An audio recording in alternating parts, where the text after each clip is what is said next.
За само 2,5 години ја стабилизиравме и зајакнавме домашната економија.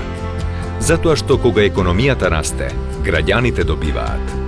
Го зголемивме бројот на нови работни места за 158% во споредба со периодот од 2013 до 2015.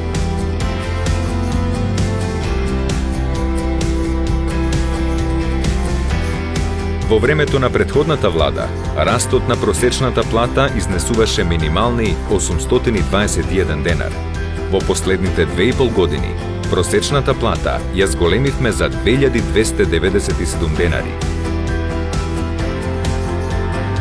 Ја вративме ефтината тарифа на струја, го зголемивме производството на струја и многу битно, го запревме растот и ја стабилизиравме цената на струјата. За само 2,5 години покажавме дека можеме и направивме многу во економијата. На прав пат сме. Социјалдемократски сојуз на Македонија.